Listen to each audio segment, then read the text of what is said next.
Hi, my name is Shasta. What's your name? What do you do? This is the normal conversations that people have when they first meet each other to get to know each other. But what if somebody asked you, who are you? Who is Shasta? Who is Ashley? Who are you? Let's just take a second to ponder that. I honestly don't know what I would say, because I have always been defined by who I am. But not really who I am, but what I do. So if somebody asked me, who are you, Shasta? I would say, I'm a talk show host. I'm a student. I work at Calaverse Enterprise in Sierra Lodestar. But I would not say who I am. What truly defines me as a child of God. Because God does not define us by what we do, but who we are. And I feel like this is a big misconception of this world nowadays, is that we are so tied up about what we do. And when people go out and try to find themselves, they try finding that title, they try finding that label that is supposed to define them. Let's say somebody is trying to go and be a teacher. That's not what's going to make them them.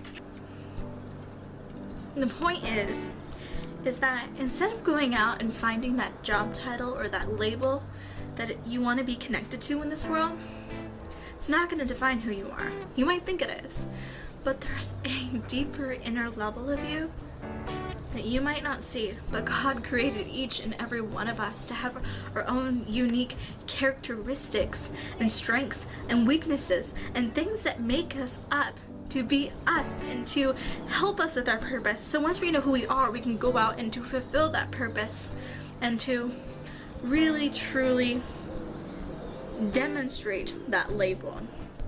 Even though I do a talk show and do work at the newspaper magazine and do school, that's not me being me.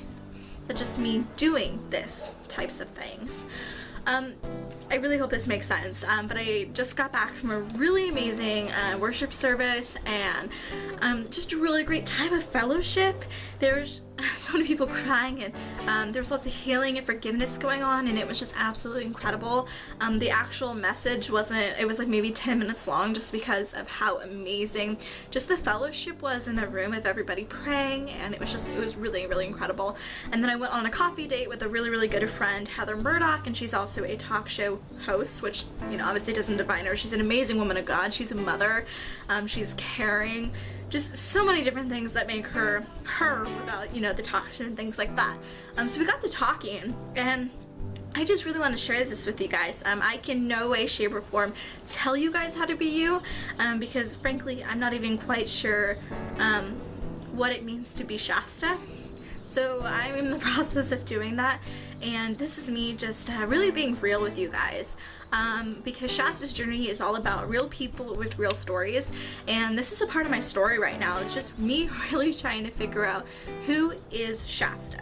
I don't want to be defined about what I do, because I tend to do a lot, and I don't have to do that, those things don't even make me me. So I just want you guys to know that whatever you guys are going through and wherever you guys are along your journey of life, whether you have a job and it's not working out or whatever it is, you were placed there for a reason. That job or that school does not define who you are. It doesn't. It does not. If those things were stripped away from you, you would still be you, whether you know it or not. And despite of this, I don't even think that I would know who Shasta was if I didn't have the talk show or didn't have this or didn't have that. But the matter of the fact is, if you take away those labels, Shasta's still in the middle. And God's in the middle of Shasta. He's right here in my heart. And who He has created me to be, I'm not sure. Still trying to figure that out. But when you meet somebody, instead of asking them, what do? Ask them who they are. And I can promise you that they're not going to have a clear definition of that. Because I don't even have a clear definition of that. was actually looking this up, and the author Rick Warren, he has a study guide. I'm gonna have to look it up, but it's who you are, not what you do. And it's an awesome Bible verse that I haven't found, but it's right here. It is in Christ that we find out who we are and what we are living for. Part of the overall purpose He is working out in everything and in everyone. Ephesians 1:11. I think this is really important for us to apply to our lives, is that in Christ and through Christ, we find out who we are. We can't find out who we are in this world, because all we're gonna get is those labels that we are tied to within this world. But in Christ, we will find out who we are and what we are living for. We go throughout our daily life constantly trying to do things. You shouldn't have to endure life. You should enjoy it. And through that and through Christ, you'll find out who you are, what you are living for, and your purpose of why you were placed here on this very earth, and why you are breathing right here, right now, in this second and this moment. I encourage you guys to go out and find who you are, not by through your labels, not by what you do, but through God. You will find you. You will find what you're living for. You will find your purpose and your calling. And that is the most important thing. We were all placed on this earth to do something for God, to give all the glory to God. We all have gotten these special gifts and unique purposes that God has placed in our lives to do His will. And that is what we were meant for. That is why we were placed here on this earth, and that is our purpose. I don't know who you are. Frankly, I don't even know who I am. But I do know that I am a child of God. And I am somebody who has been given communication skills to go out and to be able to minister to other people. I am still trying to figure out who I am. It's okay if you don't know who you are.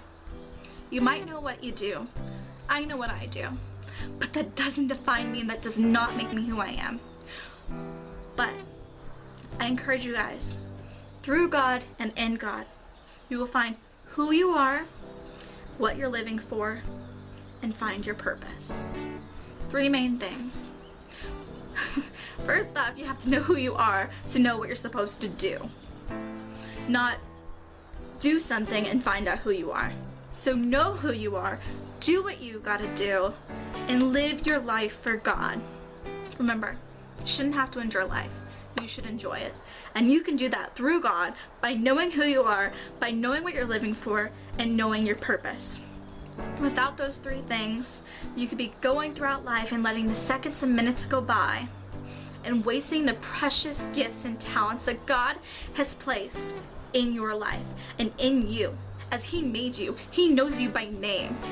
He doesn't know you by what you do, but who you are. He knows who you are, and He knows what you're supposed to live for, and He knows what He created you for. You aren't just a teacher. You aren't just a doctor. You are none of those labels. You are a child of God. You have a purpose. You were created for so much more. So much more. So find it. Find it through God. Find out what you're living for, and find your purpose. Thank you guys so much for listening. I am figuring out who I am, and I hope you guys can do the same. Man, I had none of this prepared, so hopefully it made a little bit of sense. But I am praying for you guys, and I hope within the next few months, as I journey throughout my path to purpose, that I have an answer when somebody says, "Who are you?" Who are you, Shasta? Again, who are you? I don't know the answer to that, and nobody can answer who I am. Only God knows, and through God I will find that. Thank you guys, and have a great day.